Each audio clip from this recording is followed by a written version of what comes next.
ইয়াৰ কাৰণে আপোনাক ধন্যবাদ জনাইছোঁ।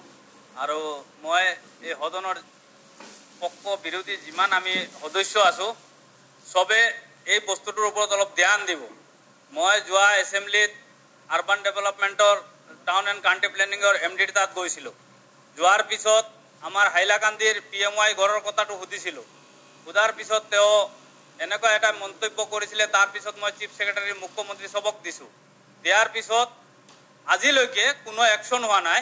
আৰু দুৰ্ভাগ্যৰ কথা মই এইখিনি গাই দিছোঁ, গোটেই অসমক ডিপ্ৰাইভ কৰিছে। অসমৰ যিমানখিনি ডিষ্ট্ৰিক্ট আছে চবখিনি সমষ্টিৰে টাউন যিবিলাক আছে চবৰে মানুহে দুখ পাইছে। মই কওঁ নগৰ উন্নয়ন বিভাগৰ অসমৰ অধীনত চলা প্ৰধানমন্ত্ৰী আৱাস যোজনাৰ নগৰ আঁচনিৰ অধীনত যোৱা তিনি বছৰত প্ৰায় 57,000 ঘৰ চৰকাৰী অনুমোদন বিপৰীতে আজিলৈকে মাত্ৰ 11টা ঘৰ হৈছে। ঘৰ সম্পূৰ্ণ হ'ব পালে কিয় কাৰ হেমাইৰ বাবে এই আঁচনিখিনি কাম আগবঢ়া নাই। 2 নম্বৰ, ভূমিহীন গৃহহীন ভাড়াতীয়া মধ্যবিত্ত আৰু নিম্নবিত্ত শ্ৰেণীৰ বাবে থকা সুলভ মূল্যৰ বাসগৃহ আঁচনিৰ অধীনত আজিলৈকে অসম চৰকাৰে এখনো পৰিচালিত ড্ৰাফ্ট কৰিব নোৱাৰিলে।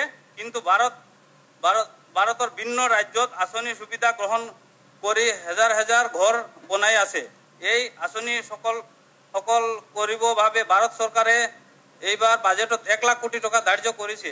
আঁচনি পৰিচালনা সঞ্চালক আৰু এইবিলাক কাৰ হেমাইৰ এই আঁচনি এটাও আজিলৈকে অসমত হোৱা নাই। কিন্তু ইণ্ডিয়াৰ বাহিৰত চব ষ্টেটত হৈছে, কিন্তু অসমত এটা ঘৰ এইবিলাক ভাড়াতীয়া মানুহে যিবিলাক থাকে থাকে আমাৰ পাহাৰ অঞ্চল দখল কৰি থাকে যিটো কয়, এইবিলাক চব শেষ হৈ গ'ল। এইবিলাক যদি আমাৰ অসমৰ আমলা বিষয়াবিলাকে অলপ গুৰুত্ব দিলেহেঁতেন, আমাৰ মন্ত্ৰী বিধায়কবিলাকৰ কথাবিলাক যদি আমি যিটো বিৰোধী বিধায়কবিলাকে যিবিলাক আমি বাহিৰত পেপাৰ টিভিত কওঁ, এইবিলাক বস্তুবিলাক যদি অলপ আমাৰ গভৰ্ণমেণ্টে অলপ চিন্তা কৰিলেহেঁতেন। মই বাৰ লিখিছোঁ, বাৰ পেপাৰত কৈছোঁ, কিন্তু এটাও ফল পোৱা নাই। সেইকাৰণে 3 নম্বৰ, অসমৰ একমাত্ৰ মহানগৰ গুৱাহাটী প্ৰধানমন্ত্ৰী আৱাস যোজনাৰ এটা ইট পৰা নাই গুৱাহাটী মহানগৰত।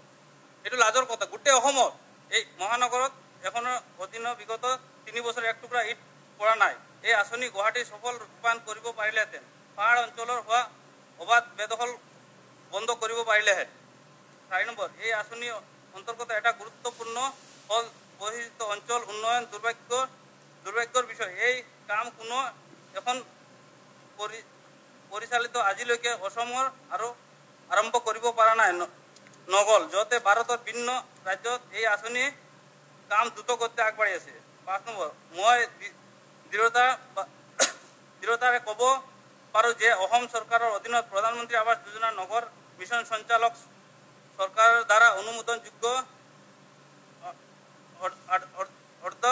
সম্পূৰ্ণ ব্যক্তি নিযুক্তি দিয়া ডাটা এন্ট্ৰি অপাৰেটৰ নিযুক্তি দিয়ে। বিয়োগ সঞ্চালক মিছন সঞ্চালক কিদৰে চলাইছে এই ডাটা অপাৰেটৰ কেইজনে একেদিনে বিজ্ঞাপন দিয়ে লগে নিযুক্তি দিয়ে।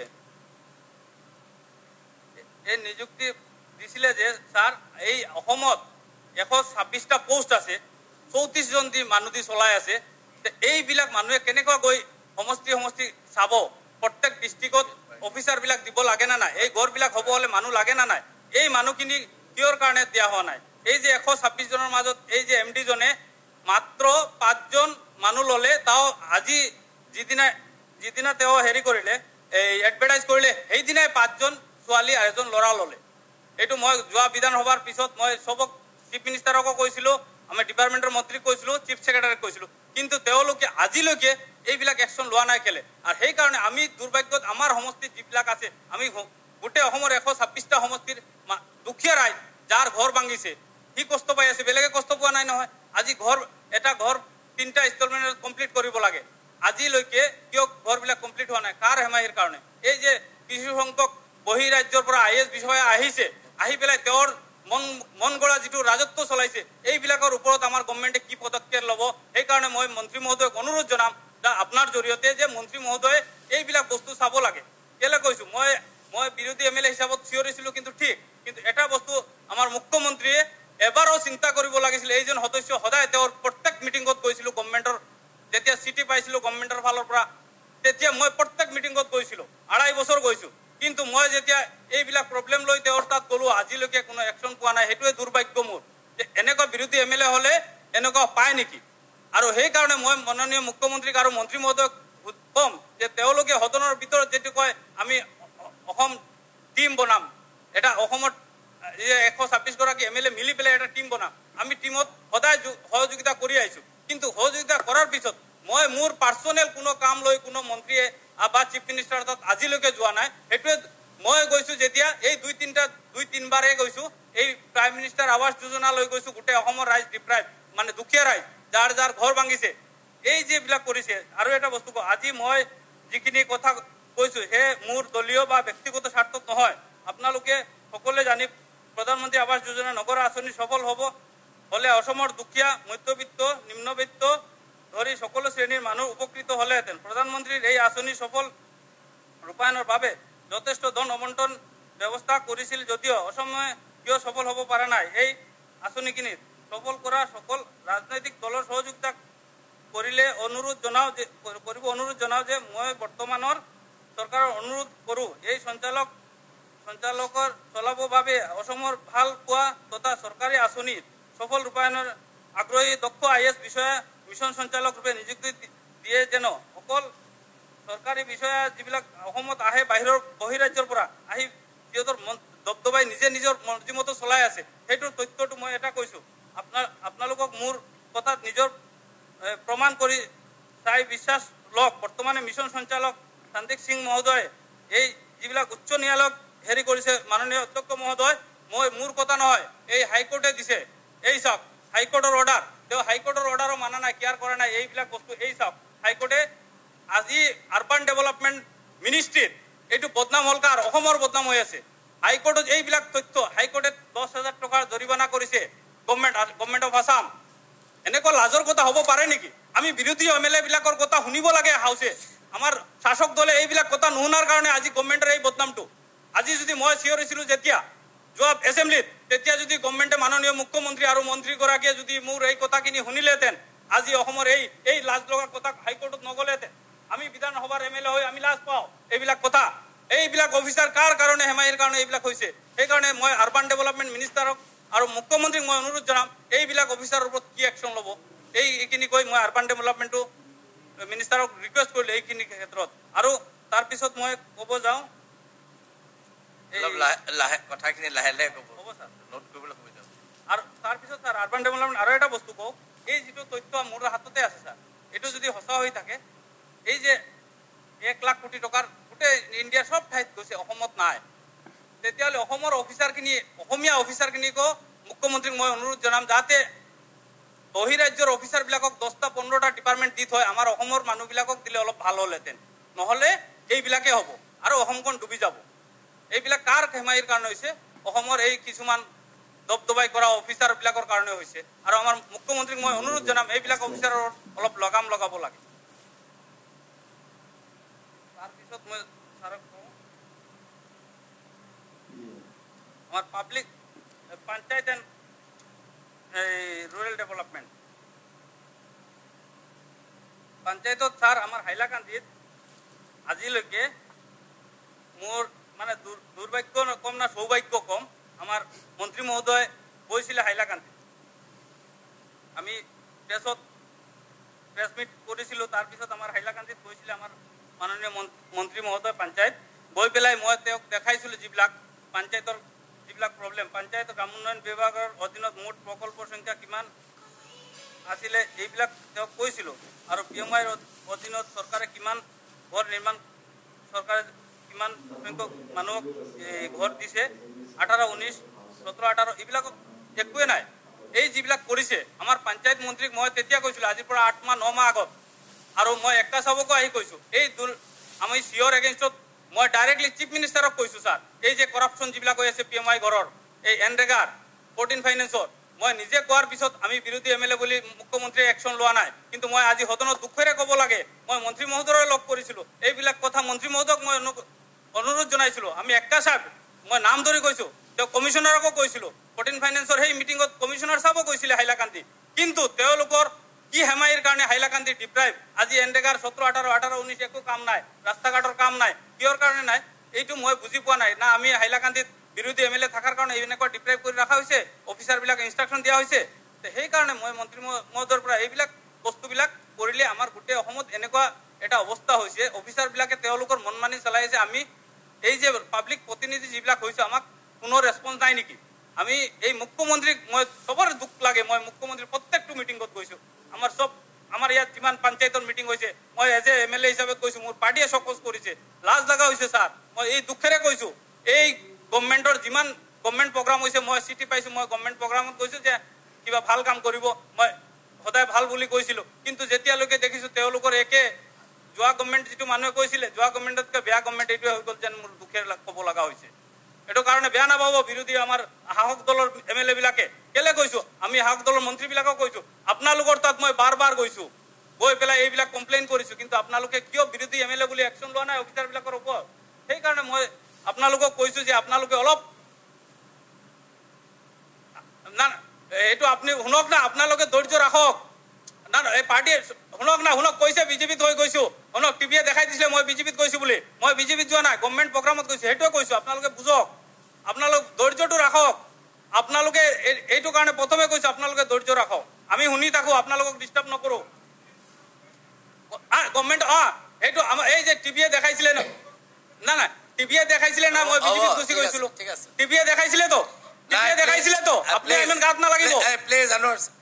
এইটো এটা বেলেগ বস্তু, পিছত ক'ব। তেখেতে সুধিছে, সেইকাৰণে কৈছোঁ আপুনি লাইন এটা কৈ দিলে যে মই পাৰ্টীৰ কথা মই কৈছোঁ যে এইবোৰ নক'ব, সেই শব্দবিলাক নক'লে আপোনাৰ পাৰ্টীটোৰ কাৰণে এইবিলাক বস্তু কিহৰ কাৰণে? অধ্যক্ষ ডাঙৰীয়া, এইটো আপুনি দেখাব লাগিব, আপুনি হস্তক্ষেপ কৰিব লাগিব। বিধায়ক এজনে গভৰ্ণমেণ্টৰ মিটিঙত যোৱাৰ কাৰণে পাৰ্টীয়ে যদি চকজ কৰিছে, এনেকে কথা কৈ থাকিবলৈ দিলেতো নহ'ব। টিভিয়ে কৈছে নহয় মই বিজেপিত জইন কৰি লৈছোঁ গৈ। প্লিজ মই আপোনালোকক সমষ্টিৰ মূল কথাবিলাক ক'বলৈ কৈছোঁ। এক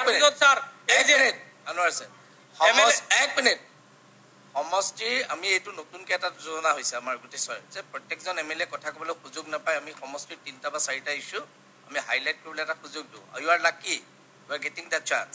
গতিকে আপুনি যিখিনি কথা চৰকাৰৰ পৰা বিচাৰিছে আপোনাৰ সমষ্টি, আপুনি অভিযোগ দি থাকিলে একো লাভ নহ'ব।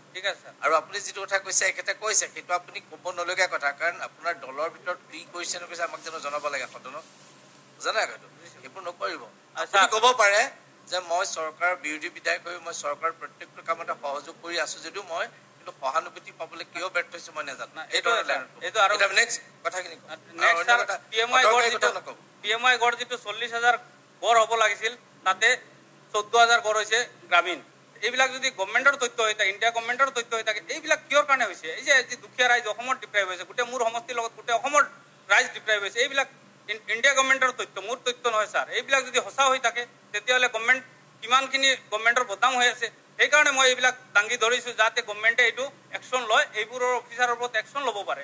কেলে মই ভাল পাওঁ যে সিহঁতে ভাল কাম কৰিব বুলি ভাবিছিলোঁ মুখ্যমন্ত্ৰী মহোদয়। আপুনি কৈ আছে অফিচাৰসমূহ বা যিয়ে নহয়, আপোনাৰ যে স্পেচিফিক কোনোবা নাম ক'ব নালাগে, তেওঁ কি অফিচ হোল্ড কৰিছে নামটো নকয়, চৰকাৰে কেনেকৈ একশ্যন ল'ব? এই যে শব্দ নহয়, আপুনি কোনোবা অফিচাৰৰ কথা কৈছে, ক'ব যে আমাৰ ডেপুটি কমিশনাৰ নাম নক'ব, কোনোবা পাব্লিক তেনেকে ক'ব। এই অফিচাৰ কেইজনক আমি কোৱাৰ পিছতো নকৰাৰ পিছত চৰকাৰৰ বদনাম হৈছে, কিন্তু অফিচাৰ এইকেইজন অফিচাৰ ক'ব। ঠিক আছে, হাইলাকান্দি ছাৰ মই কওঁ, হাইলাকান্দিৰ CEO যিজন, মই মুখ্যমন্ত্ৰীক কৈছিলোঁ। আপুনি কাক কৈছে দৰকাৰ নাই, এতিয়া আজি আপোনাক ক'বলৈ দিয়া হৈছে, কাক কৈছিলে নাপালে সেই হিষ্ট্ৰীৰ গাড়ী নাথাকিব। ক'ব যে এইকেইজনৰ ওপৰত আমি আগতে কৈছিলোঁ, হোৱা নাই কৰিব। আমি হাইলাকান্দি COৰ ওপৰত ইলিগেশ্যন দিছিলোঁ। তাৰপিছত এই যে হাইলাকান্দিৰ একো PMI, তাৰপিছত এনৰেগা, তাৰপিছত এই যে ৰাস্তা, এইবিলাক কোনো এই 17, 18, 19 কোনো স্কিম লোৱা নাই। এইবিলাক বোলে গভৰ্ণমেণ্টে বন্ধ কৰি থৈছে। কিহৰ কাৰণে কৰি থৈছে এতিয়া মন্ত্ৰী মহোদয় এইটো মোক অৱগত কৰিব লাগে। আমাৰ যদি হাইলাকান্দি কাম হ'ব নালাগে তেতিয়াহ'লে ভাল কথা, মন্ত্ৰী মহোদয়ে জনাব। আৰু ছাৰ এটা কথা, কালি ইমান দুৰ্ভাগ্যৰ কথা মই দেখাইছোঁ, PMI ঘৰ বনাব নোৱাৰিছিলে কাৰণে মানুহক আমাৰ COই তেওঁৰ PSOত পিঠাই এই আমি কাগজখিনি আপোনাক দি আছোঁ। এনেকুৱা পিঠে নেকি মানুহে? এজন অফিচাৰে, এজন COই, এজন আমাৰ এই বাগানী মানুহক পিটিছে ছাৰ। এনেকুৱা দুখৰ কথা। এই চাওক, মই আপোনাৰ এই কাগজখিনি আপোনাক দি আছোঁ। এইখিনি একশ্যন COৰ ওপৰত হ'ব নে? এই যিজন CO, তেওঁৰ মনমতো চবখিনি কৰি আছে। সেইকাৰণে এই COৰ ওপৰত যদি একশ্যন লয়, মই ভাবিম গভৰ্ণমেণ্টে কিবা এটা আমি গভৰ্ণমেণ্টৰ ফালৰ পৰা পাইছোঁ। এইবিলাক কাৰণে হাইলাকান্দিৰ মানুহ ডিপ্ৰাইভ। এজন COই ইচ্ছা কৰি কোনো কাম কৰিব দিয়া নাই আজিলৈকে, আৰু মই বাৰ বাৰ কমপ্লেইন কৰিছোঁ। আৰু এইজন মানুহে এইটো কৰিছে, এইটো ছাৰক দিয়ক। তাৰপিছত ছাৰ আমাৰ পাব্লিক হেল্থত ছাৰ হাইলাকান্দিত আজিলৈকে পানী নাই। ইমান দুখেৰে ক'ব লাগে, পাব্লিক হেল্থ ডিপাৰ্টমেণ্টটো ইমান ডাঙৰ ডিপাৰ্টমেণ্ট, কিন্তু আমাৰ হাইলাকান্দিত আমি পানী খাবলৈ টান পাইছে গাঁৱৰ মানুহে। তাৰপিছত এইবিলাক যিবিলাক কাম আছে এটাও কমপ্লিট হোৱা নাই। মেগা স্কিম যিবিলাক হৈছিলে ছাৰ, মেগা স্কিম ইমান 4-5টা মেগা স্কিম, এইবিলাক আজিলৈকে কমপ্লিট হোৱা নাই। এইবিলাক পইচাবিলাক কোনে খালে এইবিলাক ইনকুৱাৰী কৰি, আগতো মই কৈছিলোঁ এইবিলাক ইনকুৱাৰী কৰি যাৰ ওপৰত যোনে কৰিছে তাৰ ওপৰত একশ্যন ল'ব লাগে, আৰু সেইবিলাক একশ্যন ল'লেহে গভৰ্ণমেণ্টৰ ভাল হ'ব। আৰু আমাৰ এই পানীবিলাক আঁচনিবিলাক টাউনৰ পানীও নাই। টাউনৰ পানী মুখ্যমন্ত্ৰী মহোদয়ে কৈছিলে আমাক দিব, আজিলৈকে আমি পোৱা নাই, 2.5 বছৰ হৈ গ'ল। তাৰপিছত ছাৰ আচৰিত লগা পাব্লিক হেল্থৰ আৰু এটা ইণ্টাৰেষ্টিং ঘটনা ছাৰ, এজন হেৰিয়ে লিখিছিলে, দুৰ্নীতি বিৰোধী মানৱ অধিকাৰ সংগঠনে লিখিছিলে পাব্লিক হেল্থৰ এটা স্কিমৰ কথা প্ৰাইম মিনিষ্টাৰলৈকে। প্ৰাইম মিনিষ্টাৰে এণ্টি কৰাপশ্যনক দিলে ছাৰ। এণ্টি কৰাপশ্যনে আমাৰ এই IWDক দিলে। IWDয়ে ছাৰ হেৰি কৰিলে, এই বস্তুটো হেৰি IWDয়ে এইটো ৰেটটো বনাই দিলে, এটা বাৰ্জৰ দাম 21,08,163 টকা, আৰু এটা 2 নম্বৰ বাৰ্জটোৰ দাম আছিল 13,37,622 টকা। এইবিলাক গৈ বাঢ়ি গৈ এটা 1,90,00,000 হৈ গ'ল এই এণ্টি কৰাপশ্যনে হেৰি কৰাৰ পিছত। ছাৰ এইটো কিমান লাজ লগা কথা, এইটো আমাৰ তথ্য নহয়, এইটো ডকুমেণ্টাৰী অফিচিয়েল তথ্য ছাৰ। প্ৰাইম মিনিষ্টাৰ অফিচৰ কপি, আমাৰ IWDৰ কপি, এভৰিথিং মোৰ লগত ছাৰ। এই যে পানী যোগান আঁচনি এইবিলাক আগৰ পৰা এই চিষ্টেমটো চলি আছে, এই যিবিলাক মই যে কৈছোঁ কিছুমান IS বিষয়া এইবিলাকৰ লগতে ইনভলভ। এই পাব্লিক হেল্থৰ যিজন ছেক্ৰেটাৰী হৈ আছে যিজন মানুহ, তেওঁ এই যে 21,05,00,000 কেনেকুৱা হ'ল, এইবিলাক মোৰ তথ্য নহয় ছাৰ, এইটো গভৰ্ণমেণ্ট তথ্য। এইবিলাক কাৰণে কৈছোঁ ছাৰ, এইবিলাক বস্তুবিলাকৰ ওপৰত গভৰ্ণমেণ্টে নজৰ দিব লাগে। সেইকাৰণে আমি দুখ পাওঁ যে আমাৰ পানী খাব লগা মানুহে, গাঁৱৰ মানুহে পানী পোৱা নাই। এইবিলাক বস্তুৰ কাৰণে ছাৰ আপোনাৰ জৰিয়তে মই মন্ত্ৰী মহোদয়ক, মুখ্যমন্ত্ৰী মহোদয়ক অনুৰোধ জনাম, এইবিলাক বস্তুত অলপ চকুটো দিলে ভাল। আমি পাৱাৰ মিনিষ্টাৰক কৈছিলোঁ, মই ভাল পাইছোঁ পাৱাৰ মিনিষ্টাৰে লগে লগে আমাৰ হাইলাকান্দি যিটো প্ৰব্লেম আছিলে তেওঁ কৈ পেলাই আমাক ছল্ভ কৰি দিছে। আমি বাকীবিলাক মন্ত্ৰীকো এতিয়া ৰিকুৱেষ্ট কৰিছোঁ যে যাতে এনেকুৱা কৰি দিলে ৰাইজৰ সুবিধাৰ্থে আমি কৰি আছোঁ ছাৰ। আমাৰ ইণ্টাৰেষ্টত আমি আজিলৈকে একো কৰা নাই, কেলৈ ৰাইজে, দুখীয়া ৰাইজে ভোট দি বনাইছে আমাক। আমি নতুন MLA ছাৰ, আমি কেতিয়াও পলিটিক্স কৰা নাছিলোঁ, ৰাইজে বনাই লৈছে কাৰণে আজি ৰাইজৰ স্বাৰ্থত আমি আছোঁ। আমি যদি অলপ চিনিয়ৰ মানুহ হ'লেহেঁতেন, অলপ জানিলোহেঁতেন, আমি জীৱনত পলিটিক্স নকৰাকৈ আহি আজি MLA হৈ পেলাই ৰাইজৰ কাৰণে আমি মাত মাতি আছোঁ। আৰু ৰাইজে ভোট দিছে সেইকাৰণে যে ৰাইজৰ যিখিনি প্ৰব্লেম হ'ব সেইখিনি কাৰণে মাত মাতিব লাগে। তাৰপিছত ছাৰ আৰু এটা দুখেৰে ক'ব লগা হৈছে, আমাৰ মাননীয় মুখ্যমন্ত্ৰী যোৱা ফ্লাডত গৈছিলে হাইলাকান্দি, গৈ পেলাই কৈ আহিছিলে যে আমাৰ DC মহোদয়ক কৈ আহিছিলে যে আমি MLA বিলাকক লগত লৈ যিবিলাক মাথাউৰি ছিঙিছে এইবিলাক ফিল আপ কৰিব লাগে, SDRFৰ পৰা হওক, ৱাটাৰ ৰিচোৰ্চ দি হওক, যেনেকুৱা হওক কৰিব লাগে, এনৰেগা দি কৰিব লাগে। যিজন চিঅ'ৰ কথা ক'লো ছাৰ, মুখ্যমন্ত্ৰীৰ কথাখিনিও তেওঁ শুনা নাই। এই চিঅ' চাহাবে মুখ্যমন্ত্ৰীৰ কথাখিনি যদি শুনিলেহেঁতেন আজি এই 3 মাহ পিছত ফ্লাড আহিব, আকৌ পানী সোমাব হাইলাকান্দিত। আৰু ৱাটাৰ ৰিচোৰ্চ ডিপাৰ্টমেণ্টে যিখিনি কাম কৰি আছে SDRFৰ থ্ৰুতে। বাকীখিনি কাম যিটো আছে ছাৰ, আমাৰ 13টা গোটা ডিষ্ট্ৰিক্টত 13টা মাথাউৰি ছিঙা আছে। এইবিলাক কেতিয়া হ'ব ছাৰ? এইবিলাক মাথাউৰি নিছিঙিলে আকৌ পানী আহিব। মুখ্যমন্ত্ৰী মহোদয়ে গৈ হাইলাকান্দি কৈ আহিছিলে যে এইবাৰ পানী নোসোমাই আৰু চব মাথাউৰিবিলাক ভাংগাবিলাক এনৰেগা দি কৰিব আৰু SDRF দি কৰিব। কিন্তু SDRFৰ যি 2টা না 3টা হৈছে, বাকীখিনি 13টা স্কিম এতিয়া পৰি আছে। এইবিলাক যদি ফিল আপ নকৰে এই পানীৰ আগত, তেতিয়াহ'লে হাইলাকান্দিটো ভয়াৱহ ৰূপ ল'ব ফ্লাডত। সেইকাৰণে আপোনালোকৰ জৰিয়তে মই মন্ত্ৰী মহোদয়ক ক'ম যাতে এই যে পানীৰ ফ্লাডৰ ইৰিগেশ্যনৰ যি প্ৰব্লেমবিলাক আছে সেইখিনি যদি প্ৰব্লেম ছল্ভ কৰে যদি এপ্ৰিল মাহৰ আগত, তেতিয়াহ'লে মোটামুটি পানী বন্ধ হ'ব। নহ'লে হাইলাকান্দিটোত আকৌ ফ্লাড হ'ব, ভয়াৱহ ৰূপ ল'ব। এই ৰূপত হাইলাকান্দিৰ টাউন ডুবিব এইবাৰ যিটো মাথাউৰিবিলাক ছিঙা আছে ছাৰ। সেইকাৰণে মুখ্যমন্ত্ৰীৰ কথাবিলাক শুনা নাই যিবিলাক অফিচাৰে। মই মাননীয় আমাৰ পঞ্চায়ত মন্ত্ৰী কম যে তেওঁৰ যিজন CEO, মুখ্যমন্ত্ৰীয়ে কৈ আকৌ আগতলৈ নাযাব। ফ্লাড কণ্ট্ৰলৰ কথাটো চিৰিয়াছ। এইটো ফ্লাড কণ্ট্ৰলৰ কাৰণে ছাৰ। আপুনি যে ক'লে যিকেইটা কেইটামান চিগা মাৰিলে, কেইটামান থাকি গ'ল, থকাকেইটাৰ নাম আছে নাই লিষ্টখনত? আছে ছাৰ। থকাকেইটাৰ নাম পঢ়ি দিয়ক যাতে মন্ত্ৰীয়ে সেই কথাটো চাব পাৰে। কোনকেইটা থাকি গ'ল? যদি নাই আপুনি লিষ্ট এখন বনাই মন্ত্ৰীক দিব। আপোনাক কথাবিলাক সেইকাৰণে ইয়াত ক'বলৈ দিয়া হৈছে। আপোনাক 3জন মানুহে বাচিছোঁ, কিমানে ক'ব বিচাৰে? কুচিলা ঘাট, তাৰপিছত ৱাংকাই লংকাই, এই বৰবন, ৰতনপুৰ, মনপুৰ,